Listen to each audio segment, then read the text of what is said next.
Vamos conversar sobre isso agora ao vivo com o professor Gustavo Sampaio, professor de Direito Constitucional da Universidade Federal Fluminense.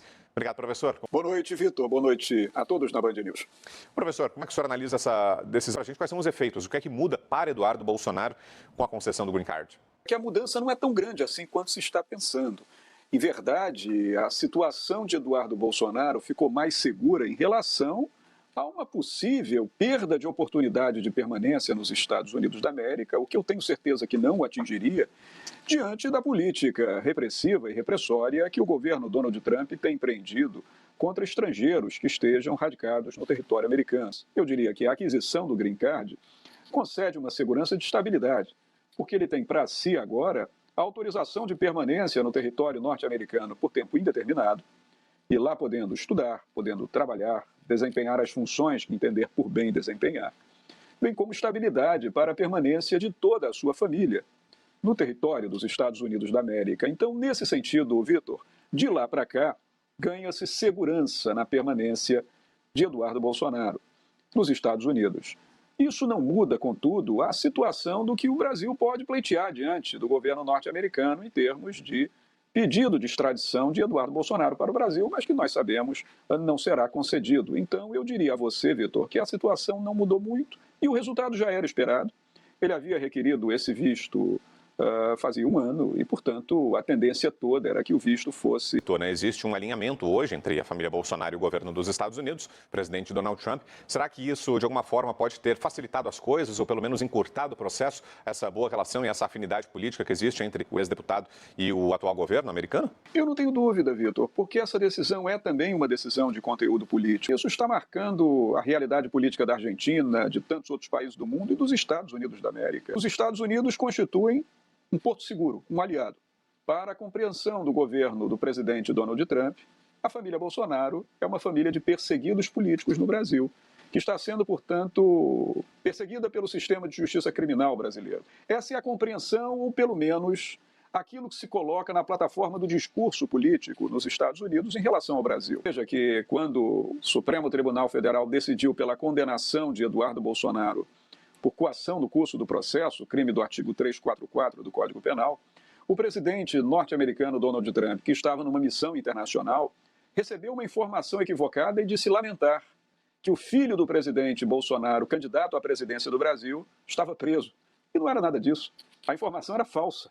Tratava-se apenas de uma condenação, não era de Flávio Bolsonaro, era de Eduardo Bolsonaro.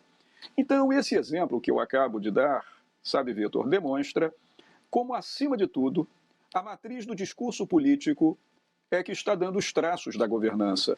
Então, a concessão desse Green Card, uma autorização de permanência que todos sabem é dificílimo de se obter nos Estados Unidos, ela tem por base também critério político. E esse documento, professor, ele pode em algum momento ser suspenso e até por esse caráter político que teve a própria concessão, caso lá na frente haja um governo que seja contrário ao Eduardo Bolsonaro, um governo de esquerda, ou pelo menos que não tenha simpatia do Eduardo Bolsonaro, da família Bolsonaro, esse novo governo poderia cassar, digamos assim, ou revogar o Green Card, professor? É mais difícil disso acontecer, sabe, Vitor, mas a possibilidade jurídica existe. Veja, é claro que nós estamos aqui dando o traçado de uma outorga, de uma concessão que teve como pano de fundo a justificativa de caráter político, mas isso não quer dizer que ele não preenche os requisitos para a obtenção do Green Card. Acho até que preenche. Por tudo que foi dito, lido e sabido, Agora, o modelo norte-americano, baseado na legislação federal, sobretudo nas leis relacionadas à segurança nacional dos Estados Unidos, é tal que permite que o governo norte-americano suspenda ou mesmo casse a voga de uma autorização de permanência por tempo ilimitado, toda vez que aquilo, porventura, representar risco à segurança nacional dos Estados Unidos ou ao interesse do povo americano.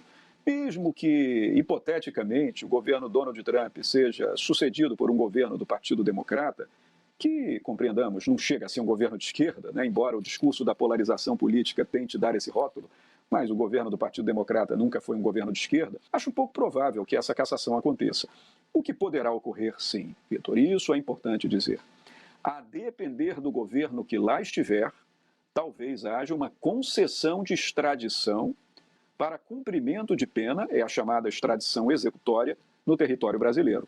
Eu estou convicto que, neste momento, com este governo, não há mais remota possibilidade de extradição. Mas aí sim, num governo de outra regência, de outra matriz ideológica partidária, como, por exemplo, o governo do Partido Democrata, poderá acontecer uma extradição. Eu vou lembrar um caso aqui, Vitor, do próprio Brasil, para mostrar que no sentido oposto as coisas também acontecem. Aquele caso célebre da extradição de Cesare Battisti, aquele militante das Brigadas Vermelhas na Itália, que foi condenado por homicídios no território italiano, e depois, quando Michel Temer assumiu a presidência da República, concedeu a extradição. Então, essas mudanças de bandeira ideológica e partidária à frente de um governo podem tornar oscilante o critério de concessão de uma extradição, entende? Mas cassação do visto de permanência na forma do green card, tal como expressamente prevê a legislação norte-americana, isso eu não acredito que aconteça mesmo com uma mudança governamental, Vitor. E lá na frente, professor, no caso da condenação a que o senhor fez referência, né, em que o Eduardo Bolsonaro foi sentenciado, isso no futuro também, caso não haja mais esse, digamos, abrigo do governo Trump, aí ele poderia eventualmente ser preso, até haver essa discussão sobre eventual extradição, isso sim é um cenário possível numa mudança de governo, professor? É um cenário possível, Vitor, porque o Brasil tem, com os Estados Unidos da América, em voga um tratado de extradição. Esses tratados de extradição constituem um dos requisitos para a concessão do pleito extradicional e são tratados, de uma maneira geral, bilaterais, celebrados entre o governo do Estado brasileiro e o governo do Estado estrangeiro. E, portanto, nós temos em voga um tratado de extradição que prevê hipótese de entrega de nacional tanto daqui para lá quanto de lá para cá. Então, se preenchidas as condições extradicionais, há a possibilidade, claro, de autoridade de governo numa mudança de caráter partidário importante, que talvez aconteça no cenário político norte-americano, sabe-se lá, só o futuro dirá, poderá acontecer uma outorga de extradição, sim. É sempre bom lembrar, sabe, Vitor, que, embora isso não seja, o que vou dizer agora, válido para todos os países do mundo, o processo de extradição ele se divide em duas grandes fases. Uma fase judicial, que é a fase em que não se faz escolha política, mas uma fase em que o poder judiciário daquele país a quem se requer a extradição examina se aquela extradição está potencialmente ou não de acordo com a legislação nacional e com a legislação internacional, podendo, portanto, concedê-la, e uma fase política, que é dada ao Poder Executivo. E o Poder Executivo toma a decisão política em torno de extraditar ou não.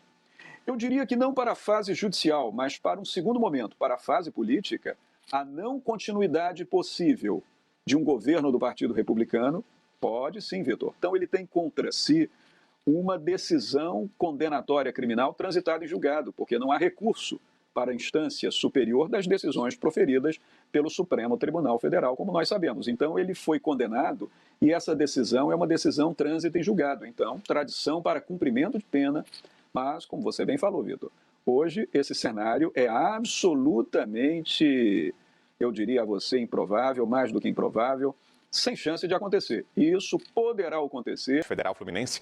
Obrigado, professor. E uma ótima noite por aí. Bom começo de semana.